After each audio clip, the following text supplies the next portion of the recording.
Thank you so much. It is my great pleasure to introduce you Theresa Catalano from the University of Nebraska-Lincoln, boosting intercultural competence in a teacher education course.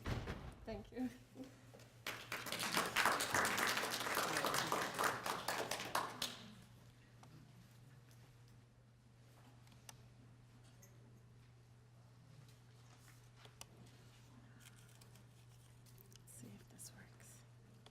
Really patriotic. I had the, oh, I guess we have no sound, never mind.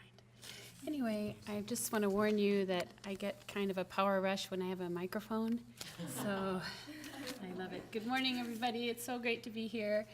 Before I start, I just want to point out when I was Googling the circle logo to put up on my presentation, I ran across this picture of myself presenting at the 2007 Circle workshop, one of the first workshops given. And so I decided that I would put it up there as a reminder to myself to this time to smile more. And also kind of as a warning to you all that next time you Google Circle, you may find your picture up there. Just saying. Okay. So it's so great to be back in Tucson, I cannot lie. I was a SLAT student. I graduated in 2011. Go SLAT. And yeah. And now I'm back. I am assistant professor of second language education and applied linguistics at the University of Nebraska-Lincoln. And when I was preparing this presentation, I got really overly excited about coming here. So please excuse me. I've put all kinds of scenes of cacti. They have nothing to do with intercultural competence, but I got really, excited about that. Okay, hearing issues. Okay, so research has established that intercultural competence should be part of teacher education. Most of you that are here know this already. But few studies actually focus on providing the actual activities for this development. As we heard this in this morning's talk, there were a lot of questions about, well, how can we do this? I hope that I can show you, and I'm going to show you the successful ways that I did that, and the unsuccessful ways I'm not going to talk about. So actually, there's also little research that shows how to engage and make use of the international student perspectives, and we have an increasing amount of international students in our classes and just very diverse student bodies in the higher education, but also other levels. And so I'm going to show you how to make use of that and really in the classroom environment to encourage intercultural communication right there in the classroom. So kind of what one of the questions was about real world, how can we bring that to the classroom? I hope to show you some of that today. So that's my purpose, to illustrate successful ways of pre-service and in-service teachers' development of intercultural competence in a graduate teacher education course, and also provide insight into the teacher's perceptions and reactions to this process, as well as the resulting changes in personal and professional identity. And I'm also going to demonstrate how to involve and make use of diverse student perspectives and experiences in the classroom setting. And anything that I do today, just to show you, is something that you could be applying to your language classrooms, your 101, your Spanish 2, any of those things. I'm using this for teacher education, but I model what they could be doing in their own classroom. That's what you'll see. So I drew on several different theoretical frames regarding teacher education and intercultural competence, and I'm going to use Guillaume's definition about the ability to interact effectively with people from cultures that we recognize as being different from our own. And Kim adds that also intercultural competence is being able to foster cooperative relationships with culturally or ethnically dissimilar others. I also looked at research related to identity negotiation and intercultural competence. According to Deardoff, identity, as well as understanding the lens through which we view the world, has become a foundational point for exploring intercultural competence. And she looks at inclusive identity orientation and a strong sense of identity security. All those things are important and should be attended to. So the participants in my study were students in a graduate teacher education class appropriately entitled Intercultural Communication. I wrote all, but it's actually most. There was one student from the Educational Administration Department, but the rest of them were students in the Department of Teaching, Learning, and Teacher Education. And so I had some in-service teachers that they were teaching already, but they wanted to come back and get an added endorsement in English as a second language or something else. And then I had pre-service teachers, perhaps they had a major in Spanish and they decided to come back, get their master's, and get their certification. So those kind of students were in the class. ESL teachers as well as foreign language teachers. So I had both of, and K through 12, a large variety. I also had doctoral students, teachers of multicultural education courses to undergraduates. And I would just like to point out that one of my doctoral students is here today, and 2 of them are presenting at the conference. So she can give you the inside story on if I'm telling the truth or not. And 9 out of the 21 students in my class were international students. 5 of them were East Asian female students. I'm going to talk about that in a minute. And there were EFL teachers of various levels teaching English abroad. And one was a Japanese teacher at our university. So data collection was my lesson plans, activities that I used, and observations and notes I took during the course. But then student data, we had 3 reflection assignments throughout the course after each reading track. You know, we covered teaching, planning, and policy, language and identity, and racism in the media, as well as basic terms of intercultural communication. After each of these tracks, they had to reflect on those concepts and how they related to their own lives and teaching. So I used those as well as their written midterm exam. They had an oral exam, which I'll talk to you about later as well, and then end of course evaluations. And I performed a type of thematic analysis and where I discovered this overarching theme of identity development. So there's a cactus for you. So when I present the findings today, I'm going to first show you the activities, what I did, then the students' reactions to those, and then I will talk about the identity work at the end. So the first one is creating multimodal, multilingual activities, and I thought it was very fitting. In Joan Kelly's presentation this morning, she talked about inquiry projects, and so we actually read Theresa McGinnis's article on multimodal, multilingual inquiry projects, and how giving students the freedom to choose a topic of their interest in research and present it using different modes and languages can be empowering for the students. So I didn't want to just tell them about this, of course. I had the students actually do these projects. And so they were divided into groups, and I said, okay, you have 3 phases of the project. You have the research phase, you have the discussion, preparation with your group, and then you have the presentation phase. You need to use 2 or more languages in at least one of those phases.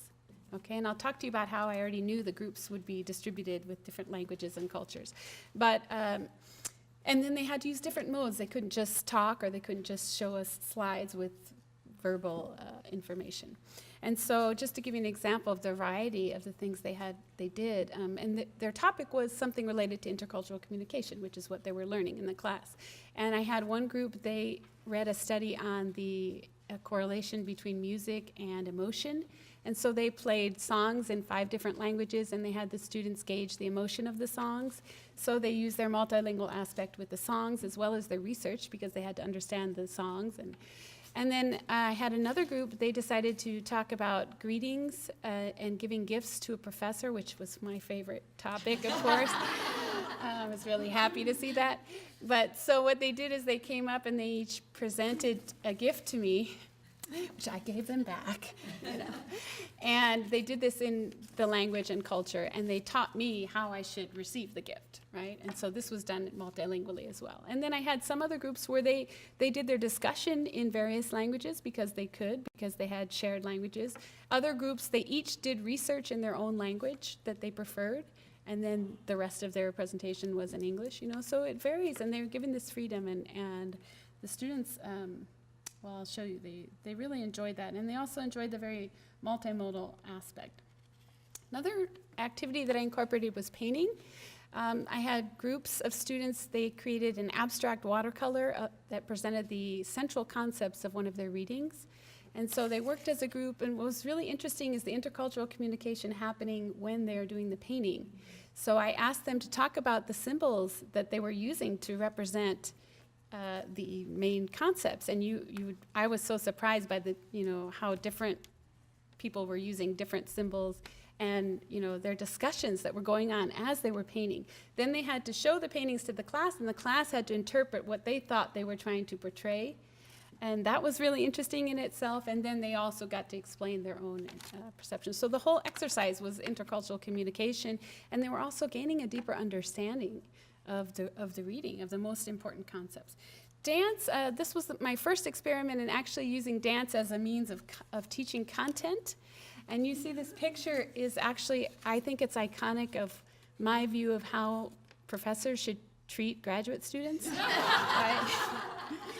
Just kidding, that's not true, right, Christine? Yes, I don't walk all over them.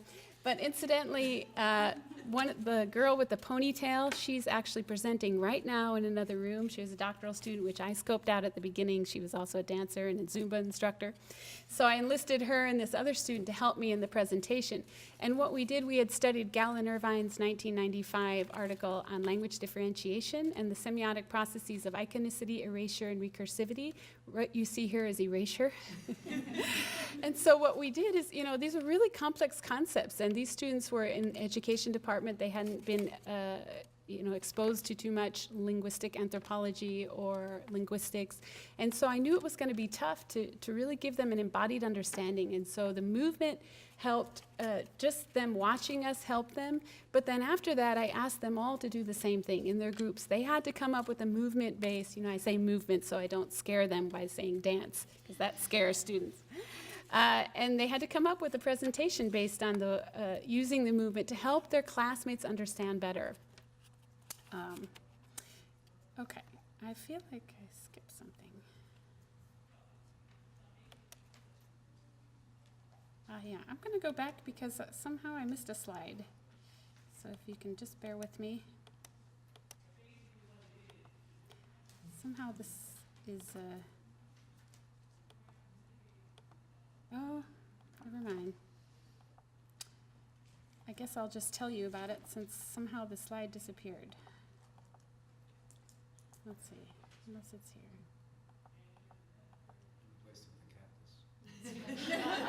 Possibly, yes. Okay, well, I'll give these reactions and then it might be the next slide about that. So students love the diverse activities that we had in the class and the diverse ways to understand the content instead of just speaking or instead of just group work or instead of, we varied it every day and we gave them lots of different ways to understand the content. Okay, so there it is. This is what I was looking for. So from the very beginning, I had a class ideology, and that started with seating arrangements. I told students from the first day that we needed to sit at a table where we had more than 2 languages or in cultural backgrounds represented. So, and that was pretty easy to do in the class. And then they got to know the group very well. I told them on the first day of class this was a collectivist society. So the good of the group success was going to be more important in this class than individual success, and that they had to work together with their group and help each other. And this was different for a lot of students who weren't used to that. For some students, they were used to that, but they weren't used to that in the United States. So groups discussions were a great way to encourage participation. And I had some techniques that I'll share with you because I had Siz's article talks about East Asian female students being some of the students that have the most difficulty in participating in classroom type discussions and activities. So I tried several things to get a more equal participation in the class. The first thing is called numbered heads up. So I would have students in a group and I would have them number off like 1, 2, 3, 4. Then I would have a discussion question. I'd say, okay, put your heads together. And then I say, talk about it and come to a consensus as a way that you as a group might answer this question. And then I'd call a number like, okay, number 3.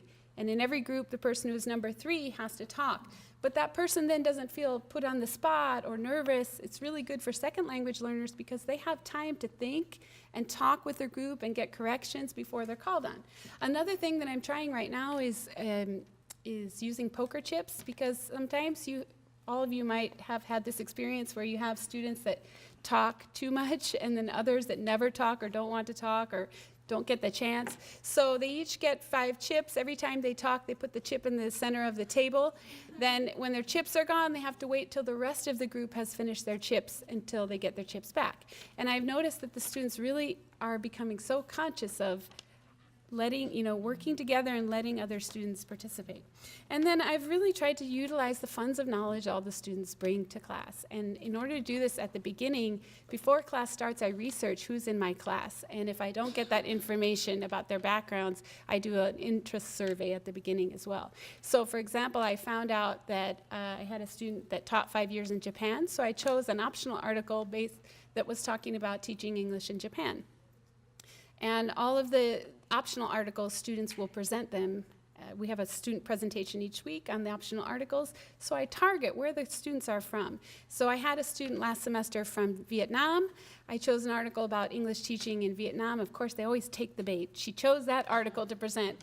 And then it turns out the author of the article was her professor in Vietnam. So we ended up being able to talk to her and get questions, and we got this really insider perspective that you wouldn't know if you didn't specifically, try to gear even the readings to the types of students you have in your class.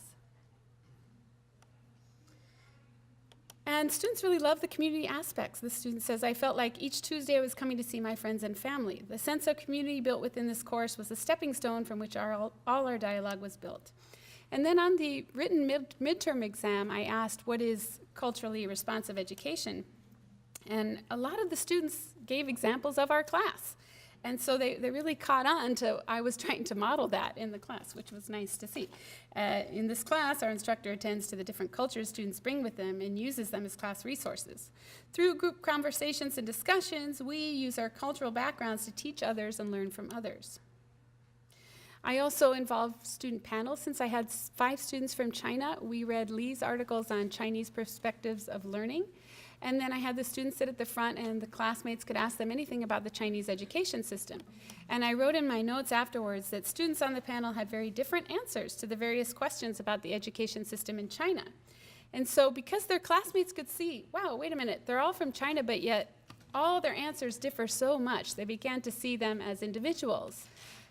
And also, the Chinese students made some comments to me about how surprised they were about how different all of them were on each of the answers. And this has a mind of its own. Okay. So on the midterm exam, somebody also, I don't know why this happens to me.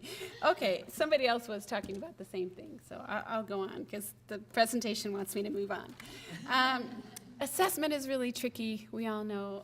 It's easy to test knowledge and content, so I had a co-constructed written exam, midterm exam for that.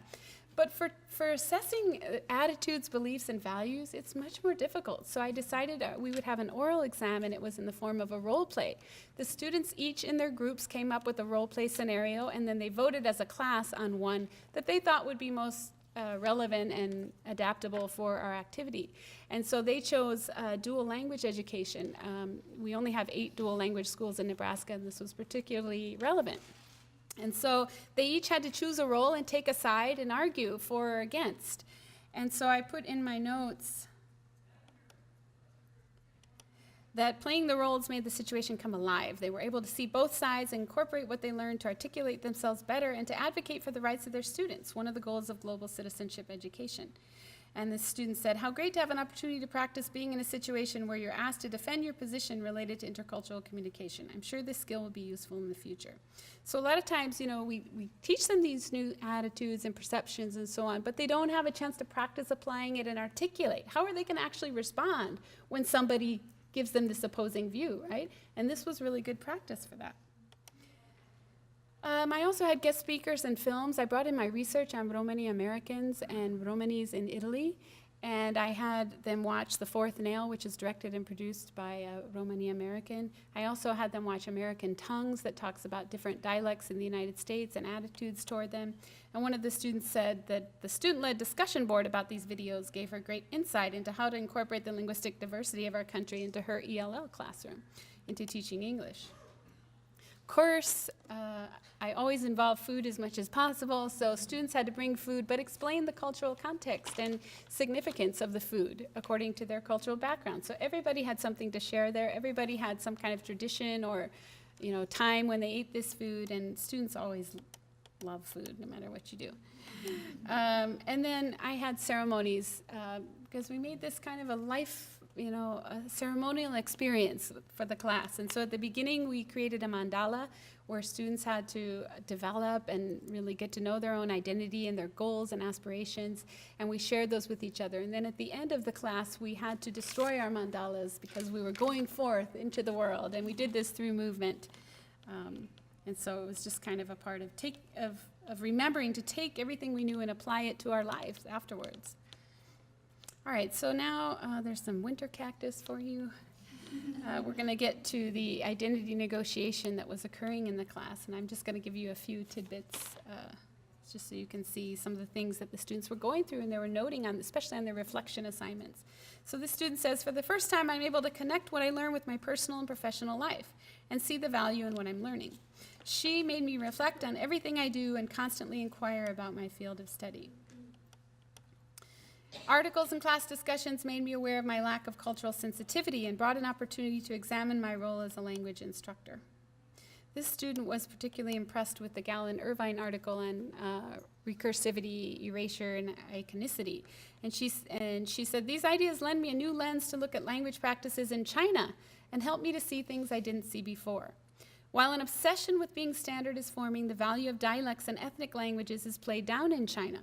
I'm a speaker of Sichuan dialect, but whenever I'm asked what languages I speak, I always respond that I speak Chinese and English. By Chinese, I mean Mandarin. I didn't even recognize my dialect. Being able to speak the dialect never meant anything special to me. My response horrifies me because I not only ignore the linguistic differences between my dialect and Mandarin, I also erase the fact that I speak a dialect other than Mandarin. I erased my identity.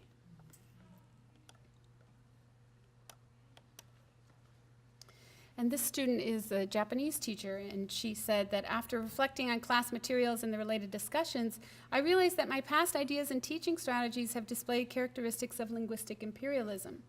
As a language instructor, I should strike a balance and attempt to incorporate regional dialects into my teaching in order to help students become more versatile learners of Japanese. And this student is an ESL teacher. He says, all of these ideas make me critical of my actions, my speech, my body language, my preparation as an English-speaking teacher who's trying to educate both native and non-native English speakers, all the while working under both local and national models for teaching, learning, and assessment. I must see the power and necessity of English acquisition while acknowledging the negotiations individuals, families, and groups must consider when striving to do so. This then changes and redefines my teaching. To be continued. This was in his first reflection. All right, so in conclusion, collaborative, multilingual, multimodal activities provide unique opportunities for development of intercultural competence. In regards to identity development, tend to this, nurture this. If you don't, students may not see the benefit. They may not see what's happening. Provide opportunities for reflection in groups and individually. Assess this through role plays or portfolios or some kind of alternative assessment that's really going to get at attitudes, beliefs, values, things that a written exam might not. And give students a chance to argue for their newly formed attitudes and beliefs regarding language and culture, or to debate and debate with each other. And then the final one is about international students. Encourage them to apply what they learn to their own culture and country and thus develop their own identities further.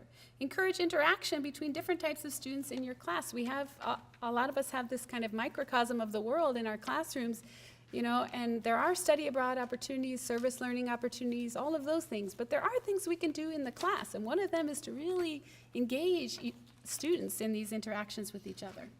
So thank you all very much. And there's your last cactus scene. Questions or comments?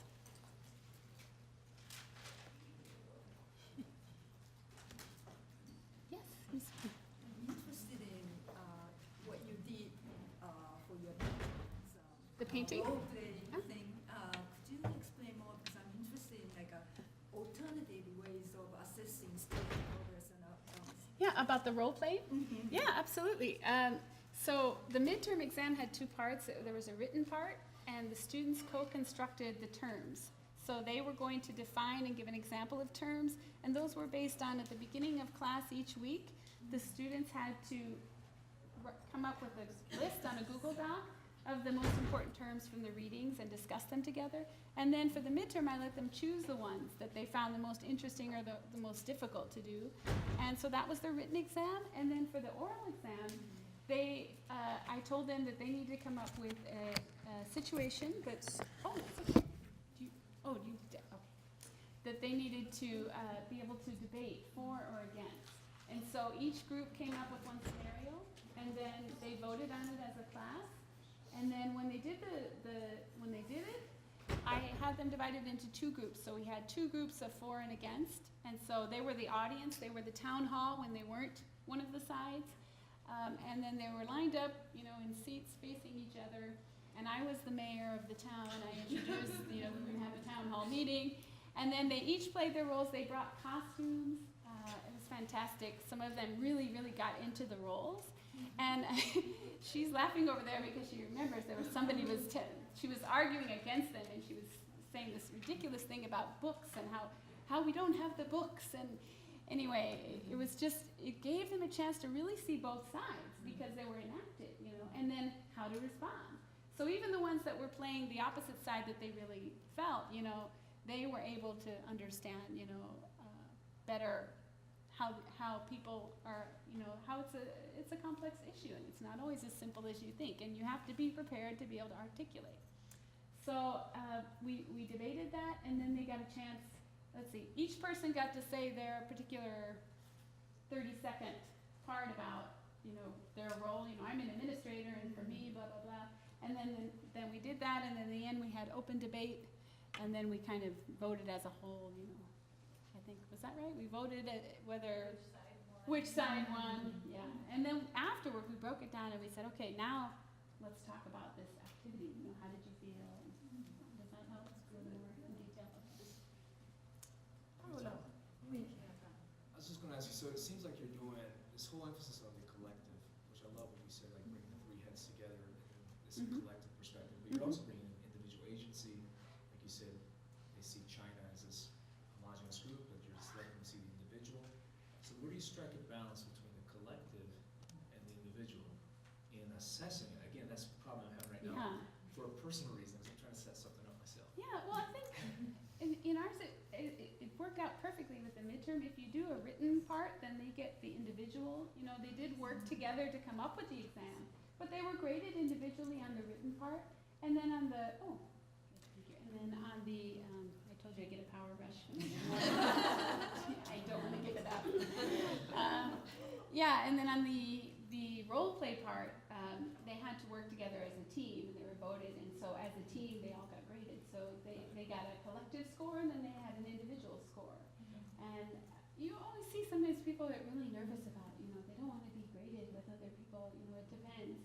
But when we created that ideology from the very beginning of the semester, that they are working as a team and they're helping each other, they seemed so much more comfortable with it because they knew their teammates, and so, and to be honest, you know, I think most of them got, you know, really good grades on the oral part because, you know, they threw themselves out there, and I appreciated that.